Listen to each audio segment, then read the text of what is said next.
Uh, yeah, we're gonna go live now, not Just a few more hours. not 12 hours from now. Whoops.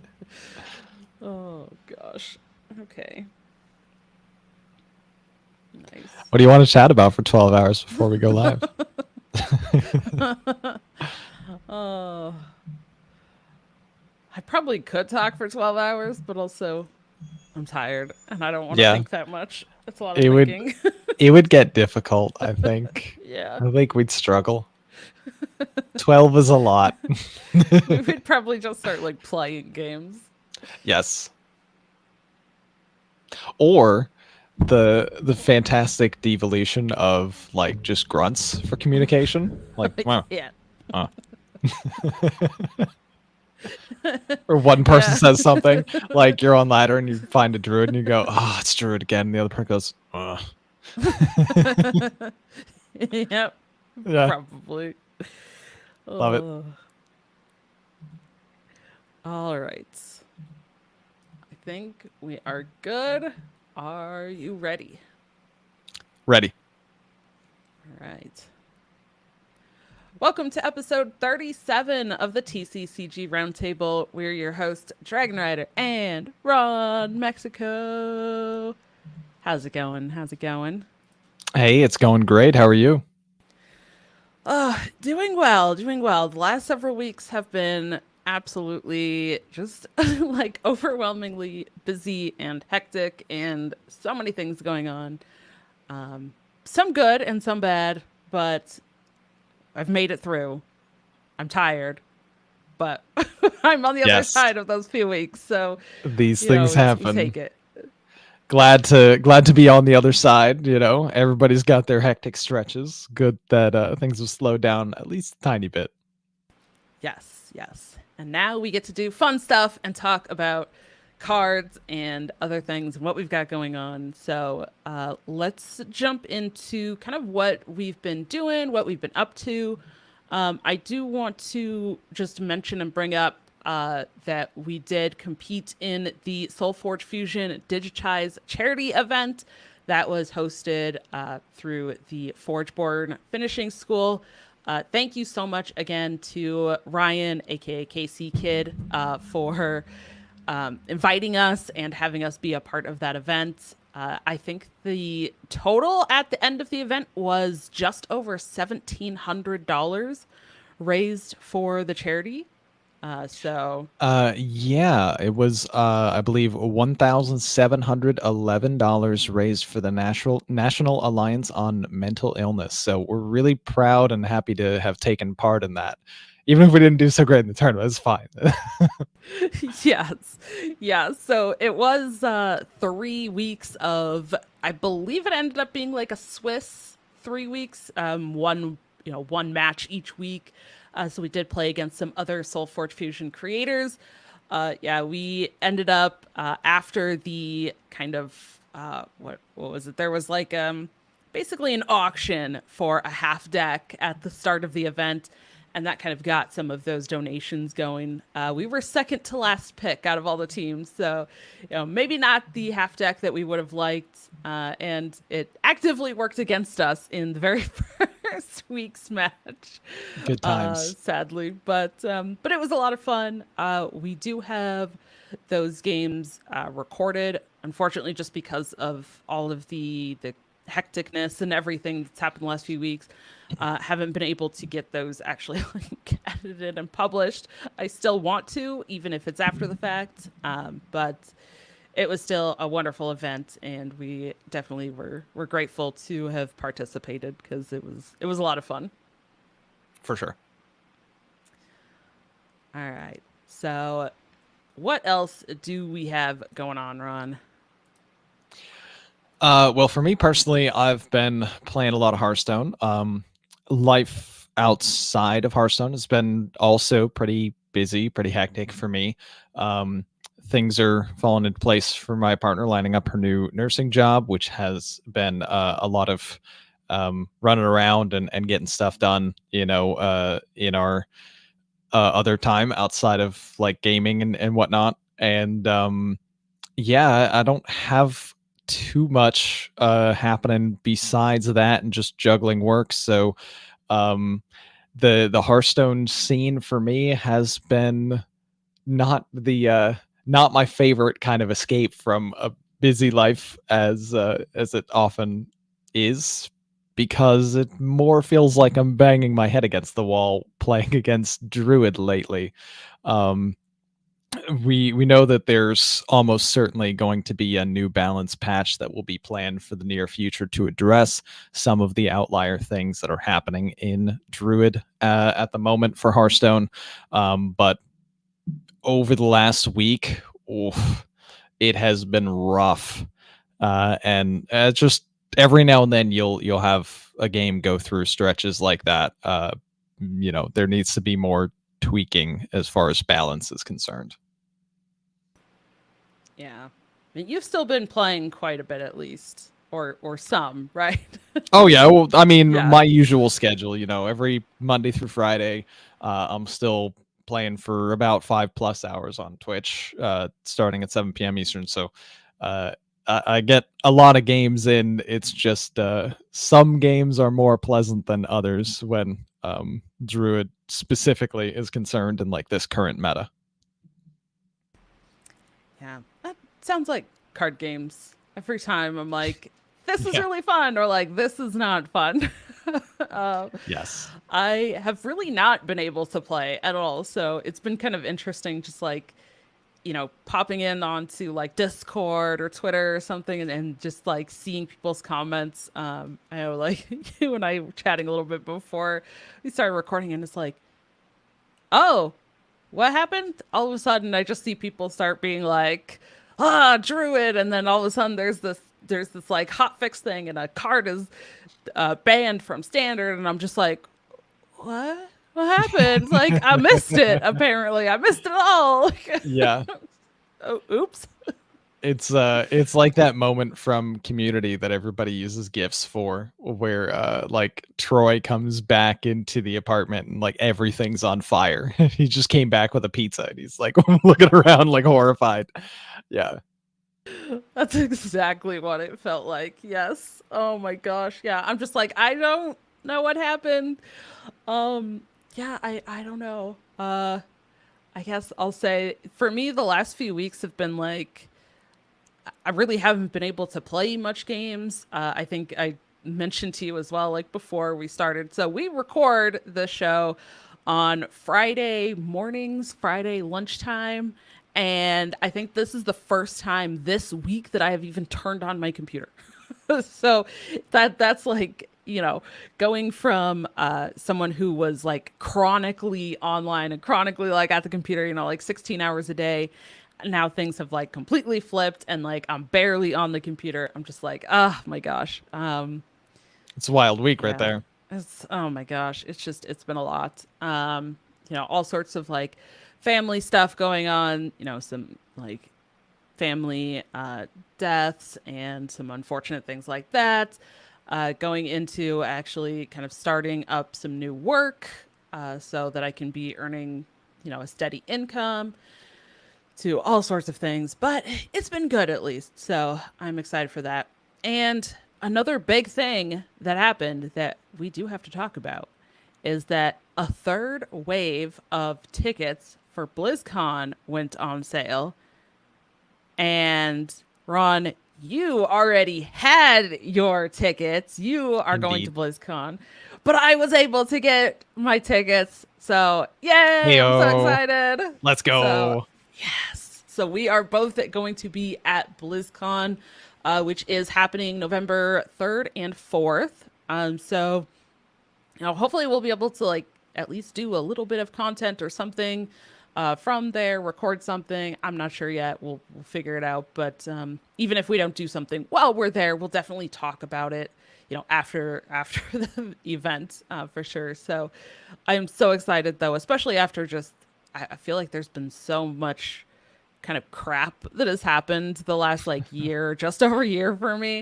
And I'm Yeah. like, like, there's been some good stuff too, but I'm like, I just need something really good, like something really fun. And I feel like BlizzCon is going to be going to be that. There's going to be a lot of people there from other Hearthstone creators, several of our AFG members, Hearthstone devs, all that. So it's going to be a very Right. exciting time. Get to meet a lot of people that we've never actually seen in person before, I bet, which is always exciting. Have you ever gone to a BlizzCon before? So I actually have, but it's been a Ooh, very, very long time. My husband and I, well, we were dating at that time, but it was back in 2011 we went. nice. So it's been a very long time. That was, I think, in 2011. It was several years before Hearthstone was even out. I True. don't think Overwatch was even out. Like it was very kind of small in terms of the amount of games and the things that were available to Blizzard to talk about. So there's a lot more I think going on this year than probably what was going on in 2011. Nice. This So will be my first ever BlizzCon, so I'm pretty excited about it. yay! And Yes. my brother, who is about to turn 40, he turns 40 in like a month after BlizzCon. I made sure to get tickets for myself and for him. It was like an early 40th birthday present too. So I'm very much looking forward to taking him to BlizzCon because it's his first BlizzCon too. And we've been playing Blizzard games since, well, I mean, maybe don't have to say the year. We've been Yeah. playing No. Blizzard Yeah. games for a long while. Since we There you were go. children. How about that? Since we were children. Yes. Oh, that's awesome. Oh my gosh. You totally reminded me. Yeah. My birthday is in mid-November. I have a birthday. Ooh, That's hey. right. That's a thing that's going to happen as well. Oh yeah. We can With celebrate everything multiple else. birthdays at BlizzCon. I love it. Yeah, I totally even forgot about my own birthday. It That's how happens. that's how hectic things have been. Oh yeah, that's a thing. Um, yeah, it's gonna be really exciting though. Also really interesting that I feel like there's a lot of people that this is their first BlizzCon, and in terms of BlizzCon, they have also said this is the first time that they're kind of doing something different as well from all the BlizzCons they've had before, where they're really kind of making this BlizzCon more of like an immersive kind of um, environment, I guess. So at BlizzCon, they're going to have each like different hall, like hall A, hall B are kind of split into the different universes that they have, right? So there's going to be like a Warcraft area that's going to have like, obviously World of Warcraft and have some Hearthstone stuff. They're going to have a whole like Diablo area, but they're all kind of going to be very themed and there's like a Hearthstone tavern and, Who wants to get drunk in the Hearthstone Tavern? yeah. Let's go. It's gonna be like very themed like that, kind of immersive, like you're actually kind of in that space, which is very exciting, I think, because they really haven't done that before. I remember when we did go back in 2011. I mean, like I said, they didn't have as many games released, but it wasn't as big of an event. They only took up like part of the Anaheim Convention Center, as now, like more recent years, they've taken up much more of the convention center. And it was really kind of just they had some statues and some things here and there, but it wasn't really decorated necessarily to make you feel as if you were like in those kind of worlds. It was just kind of very like dark, empty, like this is a big convention hall, and Right. that's it. So I'm excited to kind of see the difference of like how it's grown and kind of how they're approaching this like kind of immersive type of feel. Well, it's a cool change. It's an exciting change. It is, and I am also very excited. This year with Diablo 4, they have kind of worked with what they are calling Hell's Inc. and like worked with tattoos artists, and they did like a Hell's Inc. tattoo like tour across like I think 4 different places across the U.S. and then a couple places in other countries, and they are going to have Hell's Ink tattoos at BlizzCon as well in the Time Diablo for you to get a area. new tattoo. I'm so ready. More tattoos. Yes. What's I it going to be? need. What do you have planned? Oh, I don't know. I don't know. I have a suspicion that they're probably not really going to be doing custom tattoos at BlizzCon. It's only a 2-day event. It's probably going to be a pretty So, right, they'll have popular. like a pre-planned set of Yeah, choose they'll this just like one that you flash like. Yeah. tattoos. Yeah. That's what I'm guessing. So which is totally fine because they're all like Diablo themed. And I was looking at the flash tattoos that they had for all of the tour stops and stuff before, and there's some pretty good ones in there. So, Nice. but I mean, it's gonna be pretty cool to be like, I got a Diablo tattoo at Yeah. BlizzCon. Like that's pretty cool to say. Yeah. So, I love it. I'm nerding out. I'm like, what? I could go to BlizzCon, I can meet all these people, and I can get a tattoo. Like, this is great. So, I'm very excited. What's not to like? I know. I guess there's gonna be like card games and stuff there too, though. Maybe it could be some. It could be some like gameplay or whatnot. Oh yeah. Yes. So it's gonna be very exciting. But we are both gonna be there. So if anybody who listens to this, anybody that checks this out, is also going to be there, we definitely would love to meet you. Let us know. Reach out to us, or come find us at the event. I will probably be like all over the place, so it might be a little bit difficult to like pin me down in one place there. But definitely, if you see me and you recognize me, would love to chat with anybody that's also going to be there.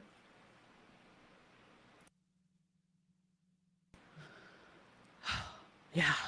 All right. Well, I think we're all caught up. Oh my goodness. I feel like so much has happened. So a lot has happened, and there's a lot to talk about for what's coming up around the corners. So good times in the near future. We're less than a month away from BlizzCon, so the hype is building. But yeah, I'm ready to dive into our term of the week and news and get rolling. Let's see. Our term of the week this week can connect a little bit with some of what we've already talked about and some of what we're going to talk about later in the show, and that is meta, or meta game, which meta is essentially just short for. And essentially, like, the meaning of it, a meta game means that it's a game about a game, or an approach to playing a game. For our purposes, what we usually refer to when we say meta, it's referring to the most popular strategy in a competitive game, which everyone generally just abbreviates to be referred to as the game's meta.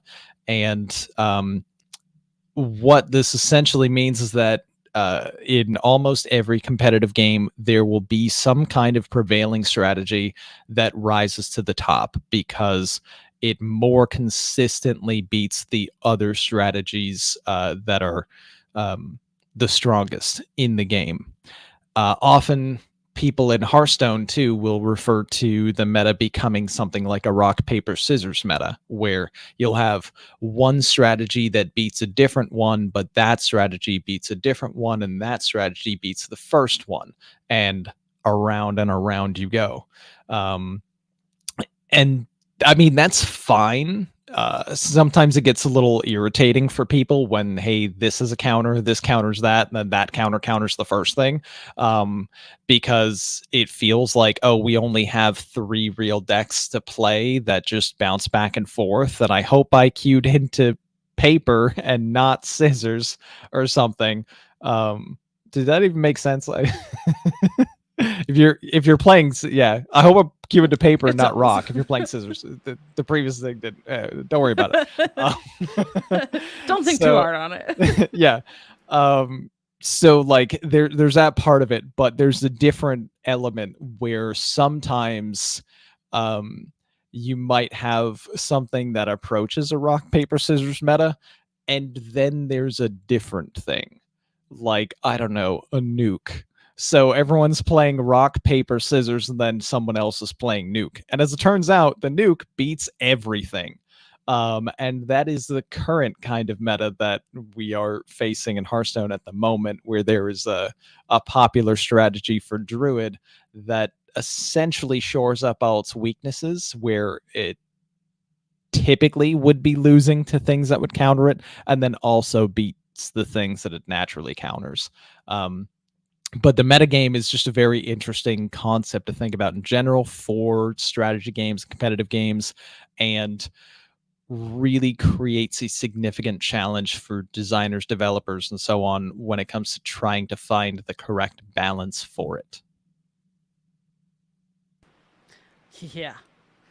That's, that's an interesting one, and we'll definitely be diving more into that in our main topic. But yeah, meta. I was like, have we talked about meta? I feel like we use the term so much, and I think a lot of card game players and just gamers and in general, just we use the term meta just kind of so often because most of Right. us kind of know what it means or we're referring to it. But sometimes, I've heard that people be like, what does that even mean? It's like, oh, yeah, that's that is Yeah. something that like we kind of just take like a term we just kind of take for granted.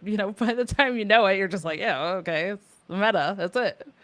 Yeah, I mean, I like how we in some more recent weeks have shifted our term of the week not to just strictly be like card game keywords, which is what a lot of the things that we've focused on have been in previous installments. So I'm very certain, like 99% certain we haven't used meta as a term of the week before. Yes. Well, it was a good one. Thank you very much, Ron. Of course, And are we ready for some news? let's do it. All right. So, for some card game news, we have a couple bullet points here. We had in Hearthstone, the Fall of Ulduar mini set did release that also brought anomalies for multiple game modes. That did come out when? What day was that? The 19th? September 19th? I think so. So it's been a few weeks still, but again, it's been a few weeks. It had like an immediate patch and then also Yeah. a card ban right after that. So it's been confusing timeline wise. Yeah, it's been a little interesting in terms of the kind of schedule and the cadence that have kind of followed this mini set, but that did come out. Anomalies happened. Yeah, there was like a week where anomalies were in every single game, and then they kind of, put that back to only like 25%. But then they released the Cho'Gall Legendary that also changes things if players have that in their deck, and it's been very interesting. It has kind of felt very different. I feel like in terms of the release and like kind of what's happening than most mini sets because of those anomalies and the kind of way that they're approaching that. So it's been a little interesting, but that is still anomalies are still somewhat part of the game currently. Then for Flesh and Blood, their newest expansion, Bright Lights. We've mentioned it for quite a while now, it feels like. But that launches today. Today soon. It's here. Hey, today It's soon. here. That's right. We're going to make it happen. We're going to make today soon a thing. I'm ready. But I'm trying. there has been pre-release events leading up to this, but it is officially out today, and pretty interesting. I was also reading about they kind of are also launching a new format, and I want to bring this up because I will tie this in our main topic as well. But kind of a new format with this Bright Lights, and what do they call it? It's like, I forget the exact name. It's a catchy like 3-word thing, clash something play, and basically it's crack something play. You're cracking open 3 packs. You're removing the very back card of the pack because it's just like a little token or a little extra piece. You shuffle those packs together, and that's what you play with. So it's Nice. supposed to be like very kind of friendly, beginner oriented, very easy just to get into. kind of more on the casual side of play and not, the more competitive where you're constructing an entire deck and you have very strict like this, a minimum or maximum for deck size or anything like that. It's just open those 3 packs, take off the last card and shuffle it together, play. So kind of interesting approach and a different, take on kind of a sealed type event, but even more kind of casual. So very interesting there. I love that idea. That's a Yeah, cool idea. it seems really fun.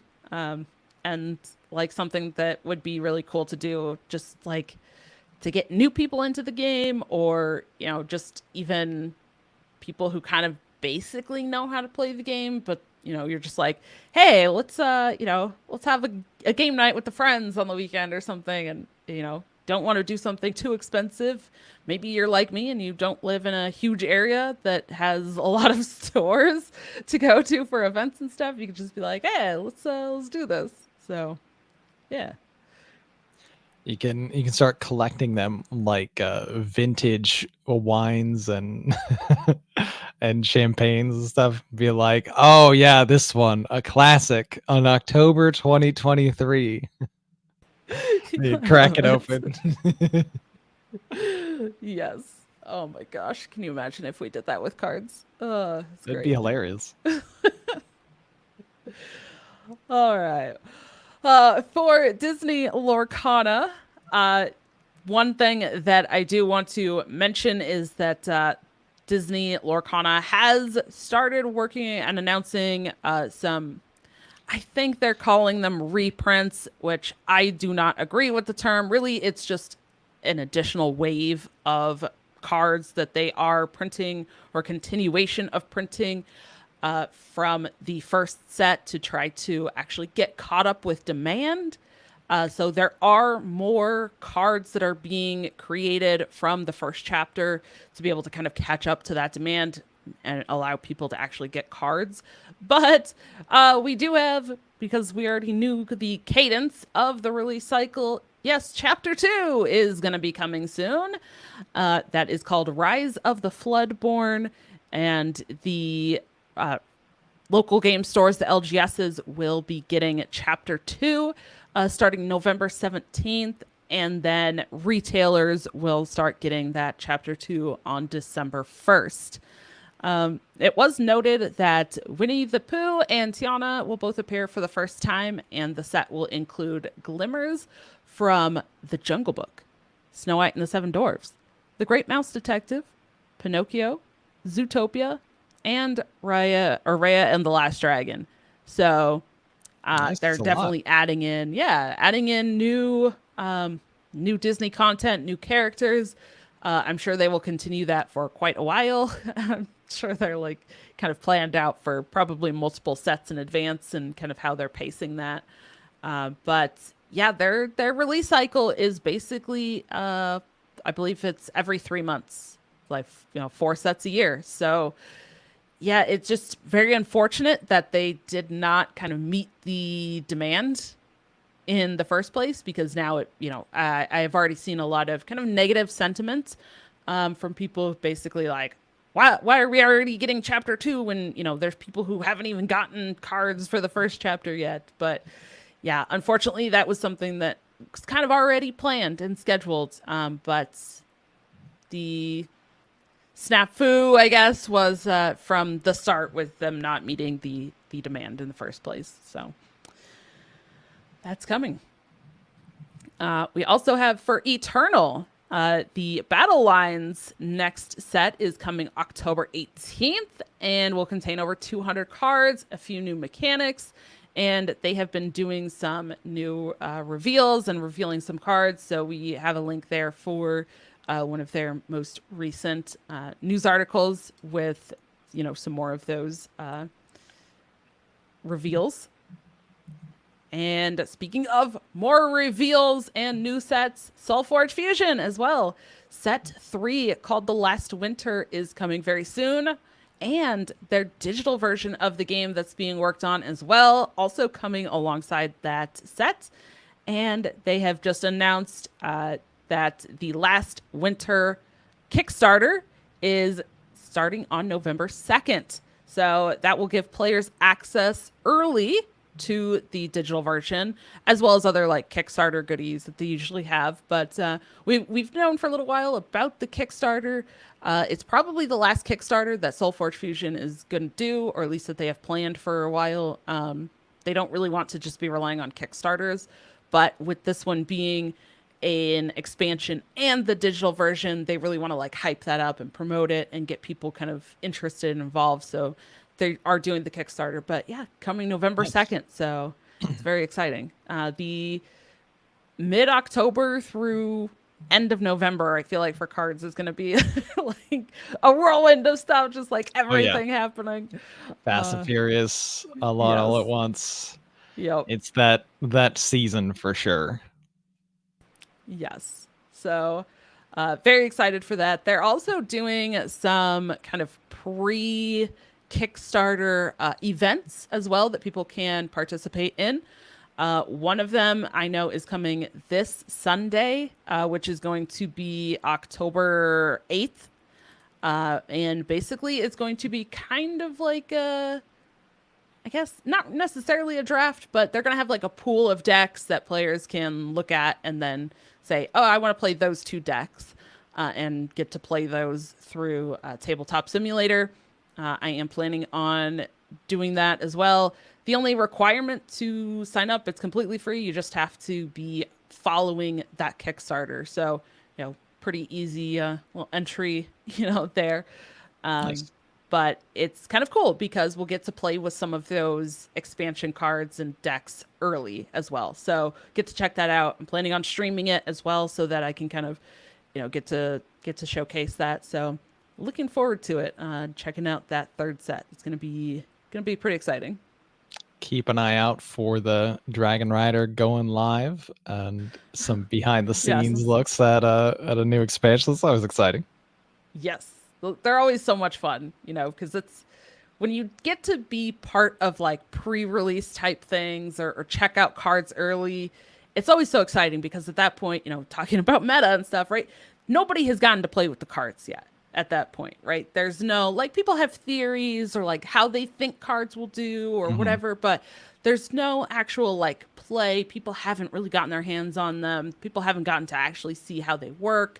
And there's no metagame. There's no like, oh, this is obviously stronger than this, or this is the option to go for. Right. It's kind of like the wild, wild west where you're just, everybody's playing whatever. And you're like, oh, maybe this is super powerful. And then somebody over there is like, oh, this is like so broken, and then maybe in like, a month from now, both of those are like, no, those aren't even good. But it's always the day one deck. The day one deck that someone is saying is like so broken and overpowered. All of a sudden, 2 weeks later, oh, that's garbage. yeah, exactly. Oh, that wouldn't beat anything. Yeah, those cards are bad. Yeah. So I love doing the kind of early days of metas and getting to like play test cards and work on playing those cards, in like pre-releases and stuff because nobody has any clue. So, everything feels really fun, exciting, and new. So I'm very excited for that. And as always, I'm sure that there's more. There's probably stuff that I missed, but I feel like that's a good amount for right now. So that's our news. What do we have for competitive and organized play? All right. So for competitive and organized play, we're going to start with Lorcana, which has hit the ground running with 1K and 2K, $1,000 or $2,000 OP Tour events have started up with the big event happening in Orlando, Florida this month, just around the corner, October 21st through 22nd. I believe they're having like a major event that will happen in actual Disney World, which is like a cool thing. We kind of speculated on back when we had Jared from Citizens of Lorcana on like a while ago talking about the hype for Lorcana. So cool to see some of these things like coming into being. For Battle Spirit Saga, we have grand open events in November with a grand total of $25,000 in cash prizes and Pro Tour invites on the line. For Magic, we had MagicCon recently happened in Las Vegas from September 22nd through the 24th, and that was Magic World Championship 29 winner Jean-Emmanuel Depraz won a $100,000 prize, beating out a field of over 100 people for that. So really exciting, cool things on the Magic competitive scene. And for Legends of Runeterra, they have revealed a little while back the third World Championship information and information about the mystery event. So the World Championship will be happening December 14th through the 16th with 64 players competing. They'll have $157,000 in monetary prizing, in addition to in-game badges, titles, card backs, icons, and the top 2 players becoming the first architects of legends. That will have a lasting impact on the game by getting to work directly with the devs to create their own follower card for first place and spell card for second place. Final last chance qualifier is running from November 25th through the 26th for 2 spots that will lead directly to the World Championship in December, and qualifiers from previous Runeterra Opens, the non-Worlds qualifiers from each region, and some creators will be invited to a special event in the early part of 2024 at the Riot campus in LAX to get a sneak peek at some of the things planned for 2024. And that's what I have for competitive and organized for now. That's so cool. I like some of the stuff that's happening across some of these games. I'm like, oh man, that's really just try to push down your jealousy of being a Hearthstone player. Oh, yeah. The golden age of Hearthstone competitive is over, but there's still some things for 16 people. True. And we can watch them play. It'll be great. Yeah. Yeah. It's okay. I'm fine. Yeah. All right. Totally fine. Yeah, everything's fine. Totally. Everything's fine. Mm-hmm. It's okay. We'll forget about it. Let's let's jump into our roundtable topic. We'll forget about it for now. Not sad at all. So Ron, we've kind of alluded to it a lot already this episode. We've referred to the meta. We've talked about balance, but now we want to talk about something else, and what I am referring to as the balance equation. So the, I guess, base or like general balance equation that I have come up with is balanced does not equal fun. That's it. Yes. Because I think what a lot of people really mean when they say they want a balanced meta is they want it to be fun.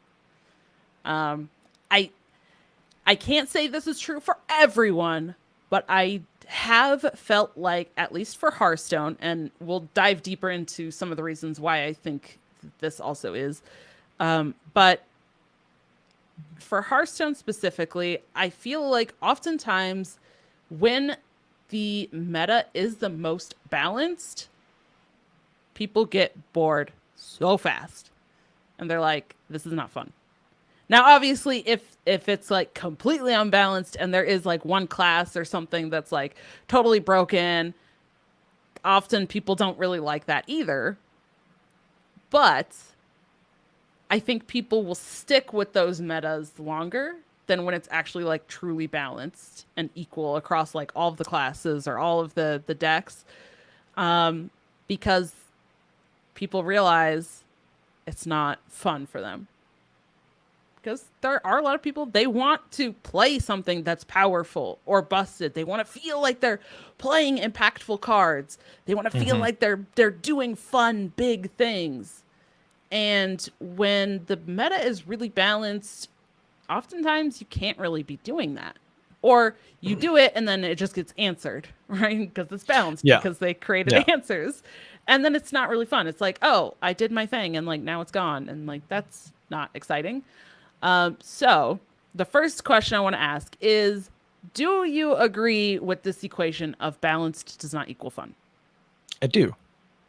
Makes a lot of sense to me that you can have a lot of like varying different things that exist in a metagame, and there might not be like a standout in any of that. So there can always be, and because fun is such a like extremely flexible term that That's true. can what's fun for one person might not be fun for someone else. But in the widest, broadest type of definition that we can come up with, what is considered fun for the majority of the player base might still not be the case when you have a balanced meta, because so and so wanted to do something that was really exciting and broke the game, and it didn't break the game if it was balanced. Those two things are like opposite ends of the spectrum. Yeah, and I think you hit on a really good point as well that I definitely wanted to make sure that we talked about is there are so many different types of players that play card games, right? And some players are really into like control decks. Some players really like aggressive decks and they just want to like play a bunch of things and hit their opponent in the face and, play like small creatures and just fill the board or whatever. And those can sometimes be contradictory to each other. And sometimes there are metagames where you're going to have, maybe more aggressive decks that are popular or that just have like better results. And the kind of more control players probably aren't really going to like that meta. Like, I can't even, get to my later game stuff, or I can't really do this stuff, or I don't have enough removal to answer all this aggro, and like, this isn't balanced. And really, maybe it is, maybe it's not, but it's just not fun for them. And vice versa, right? Like sometimes the players who really enjoy those more aggressive decks, when the meta is more slow decks or grindy decks, they're like, this is boring, this is terrible. I just want to play my stuff and hit my opponent in the face, or I just want to play these things, and they just constantly get removed, and that's not fun. Yeah. Now, it's not fun. Maybe it's balanced. Again, maybe it's not. But those two things are like so different, that I think people use them interchangeably, and they're really not, right? So, I mean, the goal is to have a meta that is balanced. When it comes to like competitive play, the main goal is we want to have this balanced in terms of, if your goal is that this game is a competitive game and you have a competitive scene and you have things around that. Sometimes the goal is not to have a balanced game. Sometimes the goal is, what do people consider to be the most fun? And that goal might supersede the other goal. In an ideal world, you would have a balanced meta where also your player base is saying, this is really fun, and it's balanced between these different things. So there's not any one particular strategy that dominates all the rest. But that is an exceptionally difficult thing to do. I mean, especially with a player base of like people who play cards, ask any card game player in their favorite game, what was your favorite meta of all time, and then ask someone else, and then ask someone else, and one person's going to say, oh, I loved this meta, and then you'll ask the next person about that meta that the previous person loved, and they'll be like, oh, that was the meta I hated more than any other. I almost quit the game because of this. Like, there are just so many conflicting ideas of what people enjoy, what they think is fun. You're balancing like the emotional attachments of players if you're trying to like do balance on a game or design or something. Sometimes people loved the meta for not even any reason connected to the meta. Their life was going better at the time that like they liked that, and now things have changed in their life and they're having less fun in the game, and it's not even because of the game. You got to balance that too somehow. I definitely, I do not envy the job of game developers and designers is so exceptionally difficult. But just there's like a million factors to consider. Yes. Yeah, absolutely. I 100% agree. And it's so interesting too because I think you mentioned like a completely balanced meta that also like the majority of people think are fun. And to me, that just sounds like a utopia that's like Yeah, never it's gonna some kind of exist. fantasy world that Like, doesn't yeah, happen. that's not a real thing. um, but I think you also bring up some really, really good points there, and that we've talked about it before, right? That there's kind of that emotional attachment. We've talked about how the designers kind of have this really difficult job, and how I think we've even talked about like how people enjoy different kinds of metas. People enjoy different types of gameplay, and what I want to now ask and kind of bring up is the difference that I have noticed in digital games versus physical games. And to me, one of the biggest things is formats. Because I think within different formats, obviously the meta is going to be different, and then people's enjoyment is going to be different, right? There's people who are like, oh, I only play standard. I love standard. There's people who play like all of the formats.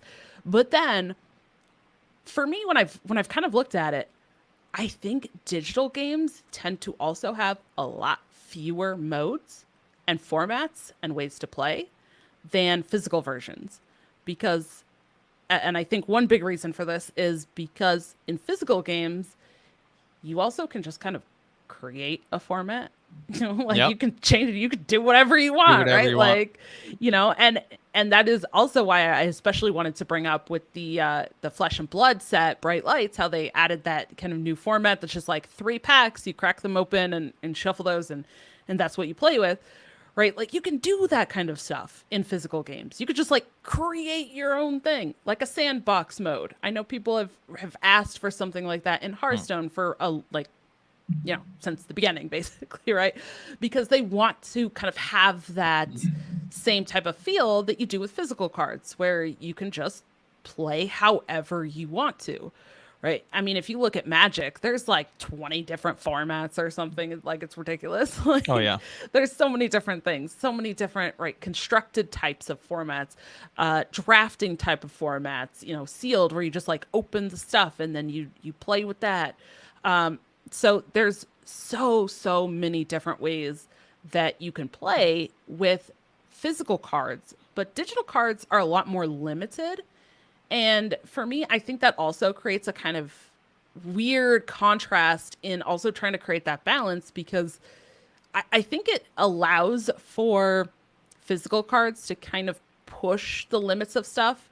And then here's another big difference, is that then physical cards, you can't go and change the actual cards, right? You can't just like go to each person's house that owns the card and change it. You have to create Like, hey, whoa, lists. this costs more now. Yeah. They're not like going to people's houses and like taking a Sharpie and like writing on the card, to change it. Like, right.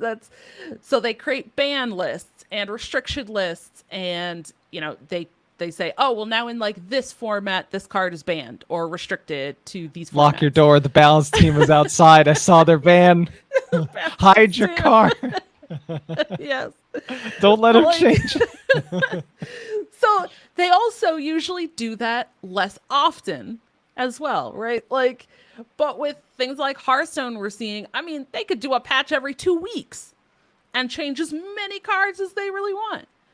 Now, we have seen more recently in the last couple of months, let's say for like Hearthstone, they have been doing a little bit more like, oh, this card is now banned in Wild, or it's banned in Wild and Standard, more recently, right? So they can kind of just do that as well, but they have the ability to go in and just change a single card, like the stats or the cost or whatever like that. And so they can go in and they have a lot more levers to tweak, with all of the cards to create that balance. But there's the less formats to focus on as well. So it's kind of interesting. I don't know. Do you feel like the amount of formats also impacts like how they balance cards and how they look at that? Not really, because I don't feel like there's enough like accepted like standardized type of formats for balanced teams to like have to worry about so many different other formats like in so in your digital games you've got a limited amount of formats that are played because it just logically it doesn't make sense for the game client to have like to try to support more and more and more different game modes. Either nobody's going to be playing it because you're not highlighting it enough on the game screen, or it's buried under like under multiple menus or something, or it just bloats the game client and there's too much there and it would do a disservice to your game for like the main functions and stuff. So like when it comes to multiple game modes, digital games have less modes just by their very nature, and they don't need to really worry about having to juggle too many different modes for balancing. And when it comes to physical games, it's sort of like the the opposite end of the spectrum in terms of a possible issue that they might have for balancing game modes, where it's like, yeah, okay, but there's like 50 of them. Like what you want me to try to keep track of the metagame in all 50 different game modes and the one that you and your cousin came up with yesterday, like, and balance that one too. Like, so what you have is generally those types of games will gravitate towards their own like standard mode, which Hearthstone and digital games do the same kind of thing where they have a standard game mode. It's just that Hearthstone is like standard and wild and a few other things that are different. In physical card games, you've got like a standard mode, and then you've got this type and that type and this type and that type and like 20 others. And they might just kind of focus on, okay, these are the main ones that we're promoting. This is the one that we use for competitive play, and this is maybe one of the ones that sees the most interest. So those are the ones that draw the attention of balancing. And then everything else, I don't know, maybe it just kind of like trickles in and they say, okay, this would be a good thing to ban for, these other types of formats. But generally I feel like those modes, they manage themselves because the people who are creating those other game modes already have their own ban list that makes it into the mode that it is. Yeah.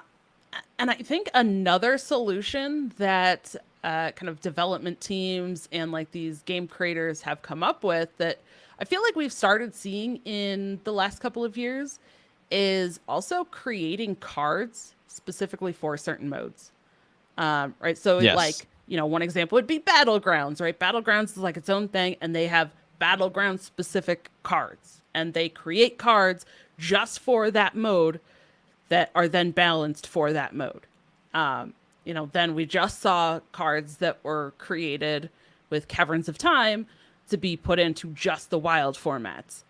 Magic has done this for a while with the commander cards, right? They have like commander sets, and some of those commander Mm-hmm. cards are just made for commander, right? So they're like, then that's another way that they have figured out balance because they have figured out, hey, when we create these specialized cards just for this format, also typically the hope is that people will have more fun in those formats where there's cards just for that format and where it's like specially created just for Right. that.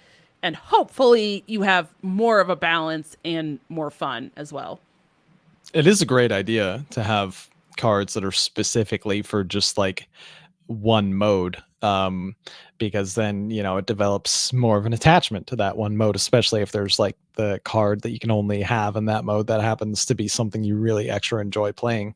um, One thing I've found really interesting too about kind of I guess the bleeding over from one mode into another, I never ever thought, since the introduction of Battlegrounds, that Hearthstone would have a Battlegrounds card also show up in Standard, because or in Standard slash Wild, I guess, the other non-Battlegrounds game modes. Because Battlegrounds, of course, the bulk of the cards are from the original version of Hearthstone and the standard or wild game modes, and they just take cards and put them into battlegrounds. But I haven't seen it go the other way, where like a card specifically created for battlegrounds all of a sudden is a playable card. And uh I only recently noticed it the other day. It might be multiples, but the little menagerie cup that like buffs other things, that was battlegrounds only, and I saw it in wild in like a collection, and I was like, whoa, that's a battlegrounds card. You can play that in like regular Hearthstone. That was cool to me. That's interesting, and I wonder if more of it continues. Well, I think there's also kind of they can take themes. I feel like for Hearthstone, since we're kind of talking about that, um, so battlegrounds, the auto battler, right? You have these kind of, you're building your board as you go, and it's a bit different strategy than constructed formats. And there's kind of a lot of like buffing minions, increasing their stats a whole bunch throughout the course of the game. And you see a lot of mechanics that are like, I'll bring up like that menagerie cup, right? Like buff 3 different minion types with +1/+1. Or you'll have cards that are like, hey, every time you play a pirate, this thing happens. And I don't think that kind of theme has necessarily worked as much in constructed formats. A little bit here and there, but overall, I don't think that those types of things have worked quite as well in constructed. But I feel like they kind of took some of those ideas and some of those themes and put them into the latest expansion. I remember when we were reviewing the set, and it's like, I feel like a lot of those cards are just like, every time you play a mech, give it +1/+1. And I'm like, that sounds like a battlegrounds thing, but now it's in standard. So even if they don't take it card for card, they can kind of take these themes or these like ideas and put it into other modes. And that's really interesting too. I think it's probably also something that, I don't know, again, I feel like maybe these things are a little bit easier with some of the digital versions. You maybe could try that in physical games, but I kind of feel like the physical games, as you said earlier, they kind of, the cards have to be created either kind of based on like the standard, or they have to be a little bit more broad and generalized type of card that can just be played in any format. So I don't think you kind of get that exact like, hey, let's do like this kind of thing, or they have to super lean into it, which I think is kind of the direction that a lot of those the Magic Universes Beyond sets have kind of gone in. So like the Lord of the Rings set, right? They've had a lot of things. I think even back when they did the one that was kind of like the I forget what the set was called. It was kind of based on like your stories and stuff, right? Like the you had a bunch of like the gingerbread cookies. You had like the big bad wolf. Oh, right. Yeah. Yeah. So they had like a very kind of set theme and things that really played into that. And so they were able to create balance and different things within that. But I don't know. It's really interesting to me that like, I just feel like balance and fun are kind of, they're not equal, but they both definitely play a role in cards being created in these formats. And I feel like sometimes there is that difference in the digital and physical, although there definitely is some crossover, of course, as always. But I don't know. That's just something that I'm like, this is really interesting. Like how they try to balance things, or sometimes they just don't try to balance it. They're like, we're just going to create this card. And then, like, you think this is fun. Like, good luck.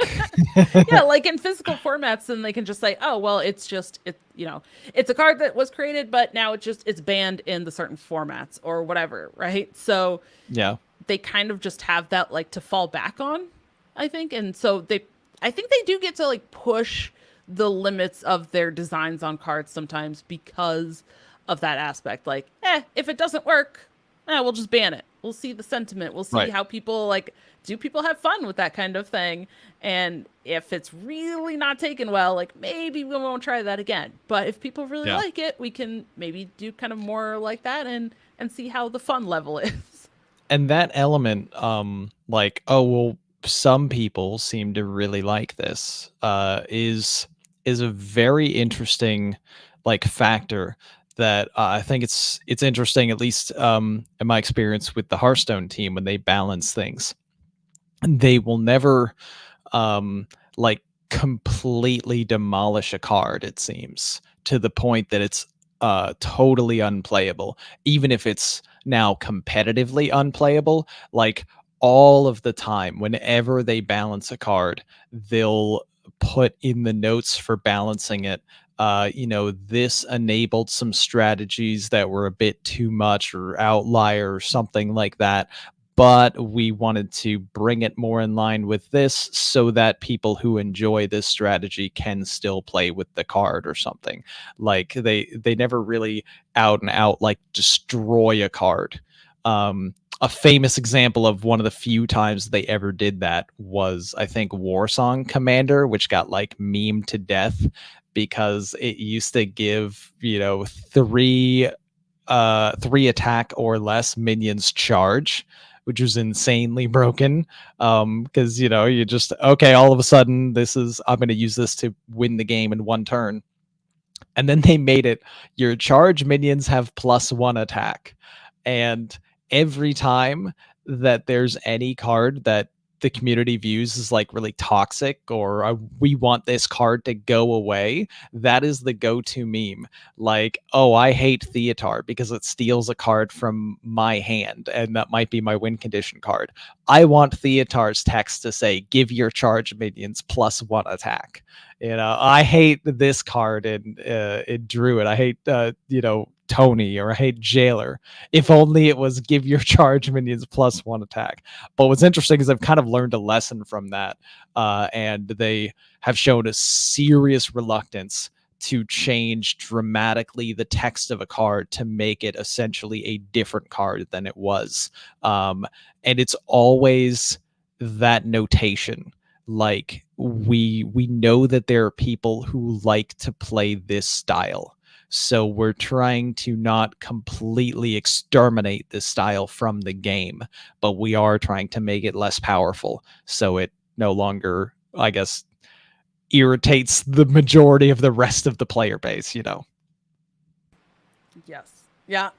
I think that ties into, one of the topics that we've had before as well, on just like how difficult it is to do this, and balance all these things. But I think specifically it's just when you also look at the player base, like you're talking about, right? Like we've mentioned a couple of times, players like different strategies, they like different metas, they like different types of stuff across the board. So you're not going to have ever, right? You're never going to have a meta where 100% of the player base is having a lot of fun and loves it. There's always going to be somebody who doesn't like it or whatever. And that's just inevitable. But also, there is that kind of fine line to walk between not just balance and fun, but like balancing, I think, the stats and that kind of aspect of balance versus the like player sentiment. Right? Because kind of talking about changes that they've made, like you said, I mean, not only the like reluctance for Hearthstone specifically, maybe to like change a card dramatically from how it is, but I mean, we've even seen that in other ways that they've nerfed stuff, right? It's like, hey, maybe we're not going to nerf this by 3 mana. We're only going to nerf it by like 1. And then eventually they nerf it maybe again sometime down the line. Right. Because they kind of have to like, they're doing it like piece by piece. Lighter slap on the wrist type of Yeah. things rather than like the full hammer. Mhm. Yeah. Yeah. But we've also seen some balance changes. I would say more recently, I think since they started doing like the in the creator program, they've given creators an opportunity to kind of give feedback early on proposed changes, proposed balance changes. And for me, at least, I felt like since they have started doing that, a lot of the balance changes that we've had have been kind of more geared, like you said, maybe like more towards the competitive side. You're getting a lot of feedback from players who are like very high level, and so they're kind of looking at the game a little bit differently than somebody who like plays casually, right? Or who maybe just is like sitting at gold 5 as opposed to like, Mhm. legend 5. So that's kind of changed a little bit because I think before, maybe, 2 years ago, let's say, a lot of the changes were based more on like the player sentiment. Oh, this feels really bad to play against, so they're changing it. Mhm. They still do some of that, but it seems like they've also kind of, in a way, they're balancing how they do balance changes. I feel like they've kind of done more equal amounts of both of those as opposed to before that I don't think they really were. So that's been kind of cool to see how like the game has kind of changed a bit as well based on taking different players and different skilled players feedback for how they approach balance changes as well. Yeah. There's definitely a fine line to walk a lot of the time in balance changes. And what we've seen a lot, again, using Hearthstone as the example, is that they've done not just like what is a power outlier for win rates and stats on cards, but they do regularly cite the player experience. And I think you're right that they've gone a little bit more towards like power outliers and statistically what's the stronger deck, what's the prevailing strategy that they're trying to balance around, which is a good thing.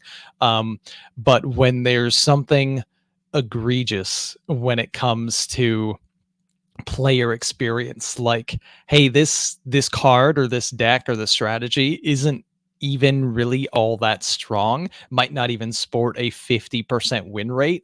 When it works, people get mad. That kind of style is something they often have their eye on and want to adjust it, bring it to check it like as quickly as possible. Because yeah, it's just like there are certain types of experiences where if you're playing that game and then your opponent's deck works the way that it's intended with the type of strategy it is, it can be the type of strategy that makes the player who lost want to like delete the game. Like, okay, I hated everything that just happened. I don't want to experience this again. How can I not experience this again? Well, I can always uninstall the game. If something's like on that level, yeah, the people who are making money off of you playing the game don't want you to stop playing the game because you had a really bad Yeah. experience. So they Yeah. try to bring that into line.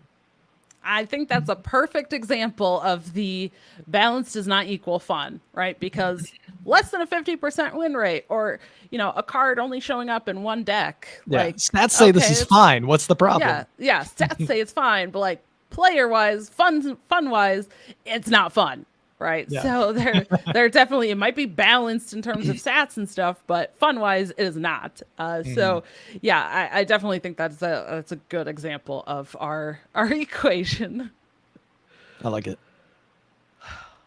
Well, Ron, I think that was a fantastic conversation. Are there any other points or anything else you want to bring up before we wrap it up? Please give every druid card your charge minions have +1 attack. Perfect ending. Yes.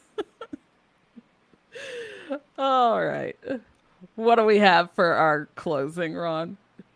All right. So as always, thank you everybody for joining us this week. And if you or someone you know would be interested in joining us, please reach out.